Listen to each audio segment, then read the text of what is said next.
Welcome back to Taiwan Now Look. Our guest today is the chairperson of the initiative at Referendum Institute at USC, Dr. Dane Waters. Dr. Waters, we've been talking about a referendum, all over the world. But I know when Taiwan is drafting the so-called referendum law, you were here in Taiwan, you know the process. What do you think about the referendum law in Taiwan? Well, I think that, it's not actually a very good law overall. I mean, it is good from the standpoint that it does give citizens the opportunity to vote on certain issues. When we were here before, when the legislature was debating it and discussing it, we raised various issues. One is primarily about the voter quorum, the voter turnout requirement. One is about the large number of signatures required. Not any clear clarification on what elections it will be on and how it will be conducted. I mean, there's a whole host of very practical, technical questions that need to be addressed. When we had a conference the other day, we were talking. There was a gentleman from the legislature talking about how they're prepared to introduce a reform bill. The reality is, I don't think that they're fully aware of all the reforms that need to take place. So I think it's a little premature to put a reform bill in until you have outside individuals who have been very involved in the process coming in and offering some strategic advice about how to reform it. But the biggest concern about the initiative or referendum law, as they like to call here, the birdcage law. That's right. I've learned that term since I've been here. Is the voter requirement? Because reality, if you look around the world, if you have a voter turnout requirement, almost every referendum loses. And it's clearly been put in there as a way to keep things from passing. And honestly, when you look at it from a philosophical, theoretical standpoint, there's no reason to have it because, as I said earlier, you have just as much right to participate as not participate in democracy. Many countries have and many states have the geographic distribution requirement, which I can understand because you want to make sure that certain geographies and cities and counties and states and provinces vote on it. But to have a requirement that the citizens must turn out in certain numbers to vote for it is wrong.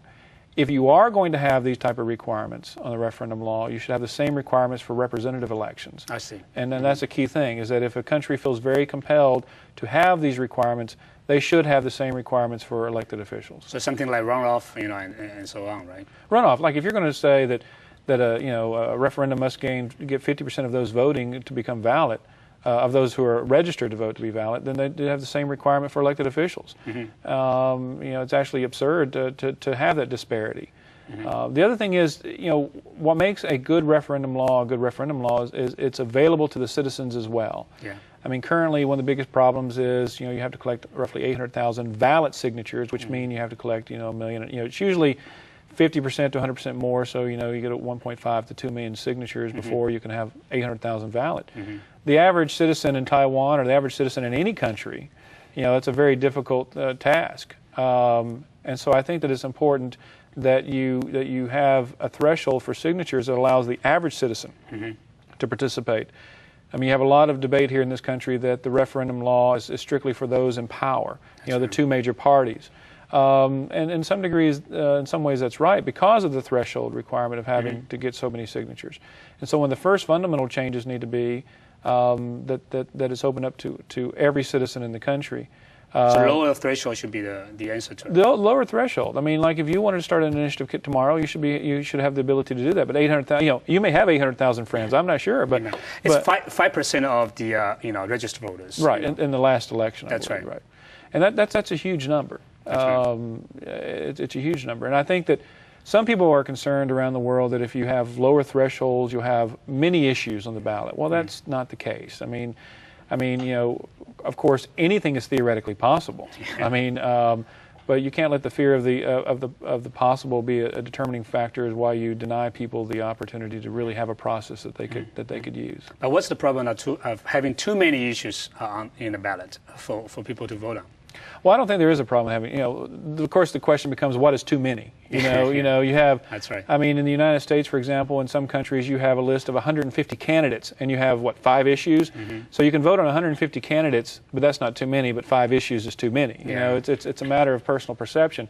I think that it's a natural process where, when you have, let's say the threshold in Taiwan was low enough that the average citizen, say it's 200,000 signatures or 300,000 signatures, whatever it may be, it is a self-regulating process. Is that the citizens I mean, you still have to get the citizens to sign a petition, and the citizens are going to be very hesitant just to sign anything and everything. So they'll be, citizens are smart. I mean, they elect lawmakers, and they can also choose, what to sign and what not to sign. And if you do by chance end up having 10 or 15 issues on the ballot, well, so be it. I mean, the legislature considers hundreds or thousands of laws each year. What's wrong with the citizens having to vote on 10 or 15 issues? But it hasn't proven to be an issue. And all the political science research shows that when citizens have, like there's a ballot in Oregon, for example, that had 23 different issues on it. And it showed that the citizens were able to pick and choose the things they were interested in. That's right. And the other ones, the citizens typically vote no when they're uncertain and maintain the status quo. So having too many issues, I think, is not a problem. According to the current referendum law, the referendum can be on the same date with the election date. But the so-called reform bill, some people suggest that they should separate the day for referendum from the day for the election. Do you think that's a good idea to have that kind of separation? I don't think it's a good idea. I think that there's some people who are in the direct democracy movement who believe it is, because they believe that that those issues, the specific referendum should be the only thing on the ballot, and everybody should focus on that. I personally believe it's important to have it on the same day and on the same ballot, because you have newspapers writing articles about candidates. You have and then writing articles about the candidates. Those candidates typically are forced to take positions on issues. In the United States, I know during this presidential election cycle, when candidates travel to states like California, they're asked, hey, what do you think about this initiative? What do you think about this? Because it's going to be voted on that same day. I think it's good for, it's also good for voter turnout. Some voters will come out that wouldn't normally come out. It works both ways. Some voters will come out for the presidential election, but wouldn't normally come out for a referendum election, and vice versa. So I think it's a way to really focus heavily on the issues, greater voter education, greater citizen involvement. I really don't see any downside. So there's nothing wrong to encourage people to vote and to increase the voter turnout, and also to ask the candidates to take their positions on certain issues. No, I know there's been some discussion and debate here that President Chen is doing this only for political reasons. Well, so be it. I mean, if he is, he is. I mean, it's for the voters to decide if it's a bad thing or not. But even if he started this as a political movement, I mean, the reality is 2 million Taiwanese still have to sign the petition before it become a reality. Right. So the citizens still have to be involved in it. And if they really thought it was a bad thing, then they wouldn't be signing the petitions. But it's appropriate, in my opinion, for political parties to take positions on referendums. That's why we elect these people, to take positions. It's also, so I really don't see, even if it's for political reasons, I mean, once again, the voters are smart. That's right. If they clearly see through this is purely for political gain, they're not going to vote for that specific party, that specific candidate or individual. They'll just either won't go to the polls, or they'll vote against the measure. In addition to process and mechanism for referendum, one of the controversies that surrounds this time referendum is the issue. And some people argue that even if you vote for the UN membership, referendum, it doesn't change a thing. So what's the deal? Why bother to have a referendum on that particular issue? What's your take on that? Well, there are advisory referendums all the time. I know Denmark held a referendum about whether it should sell certain islands in the Caribbean. I mean, in the United States, we hold advisory referendums on the makeup of the state flag. I mean, it happens all the time, and it's an opportunity for the citizens to give the elected government their opinion, on something. And so I think it's appropriate for lawmakers and elected officials to offer up, and get advisory, opinions. Now, what happens after the vote? I mean, there definitely are cases around the world where the citizens speak and they say, we want this, and nothing happens. That could be a problem for elected lawmakers, is that if they go through all this trouble to hold these referendums and the voters vote yes, and they do nothing about it, then when the next election cycle occurs, then there will probably be a price to pay. So it may not be a binding referendum. No, I mean, I believe referendums should be binding, but when it comes to the issue of international law, I mean, it's hard to have a binding referendum. About whether, I mean, I think that this referendum could be drafted. Well, with the referendum law the way it is, it's hard for it to be a binding referendum in many ways. But I would rather see totally binding referendums than advisory referendums. But advisory referendums are better than no referendums at all. That's right. But I think that for it to be binding, I think it would be good on the lawmakers, and I think that every lawmaker should make a public pledge to abide by the citizens' will and say, listen, you vote for this, we will abide by it, and stick to and make sure that they honor what the citizens are saying. Yeah. Another argument proposed by those people who are against the referendum this time is that, look at the opinion service. 80%, 70% of people say that we support Taiwan's UN membership, blah blah blah, and so on. So why bother to have a referendum? Because the majority view is there. What's your take on that? Well, opinion polls are just that they're opinion polls. I mean, and citizens, like in the United States, I know, for example, that we have what we call school choice, where 80%, where you can, tax dollars are being used for public education, and then citizens should get a tax rebate if they put their kids in private school. It's a big issue. All the opinion polls showed 70 to 80% of the citizens support it.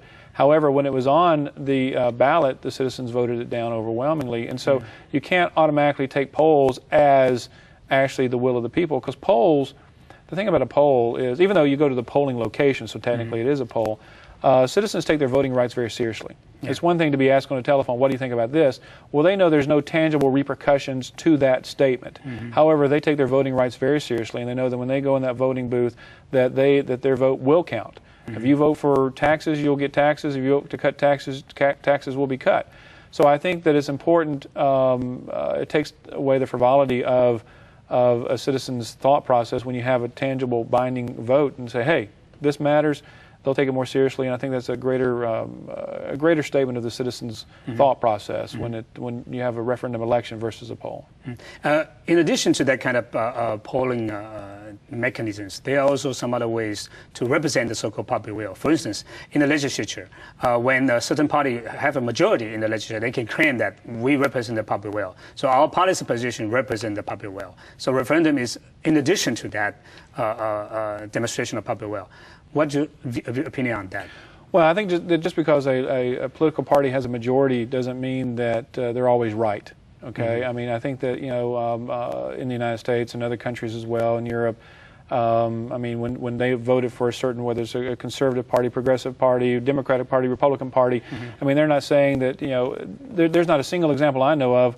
And my political persuasion in the United States doesn't mean I 100% agree with everything the party is doing. So there are times when that party is doing things that I don't want them to do. Okay, the referendum process gives me the ability to make that happen. And there are times that they do things that I don't want them to do, and it gives me an opportunity to stop that. I mean, theoretically, when you vote for a party, you're voting for a philosophy, but that philosophy doesn't translate. It's how you execute that philosophy which is critical. Yeah. And sometimes they may execute that philosophy in a way that the citizens who support that party don't agree with, and so the referendum process gives them the ability to check that. Now, some people say that as we talked about earlier, that referendum is a replacement to the referendum is a replacement to representative democracy. Well, it's not.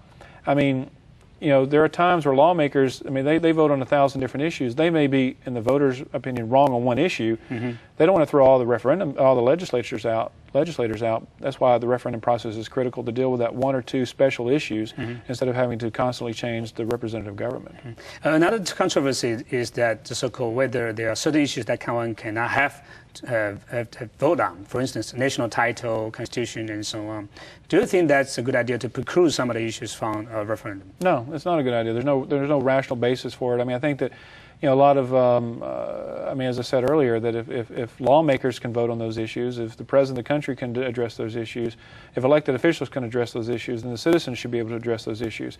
I mean, it's a perfect example where if the citizens of Taiwan truly want the country's name changed and the legislature is unwilling to do it, what are their options? The reality of trying to completely and totally change the legislature is a very difficult task. And even if you change it, there are no guarantees that new legislature is going to address the issue.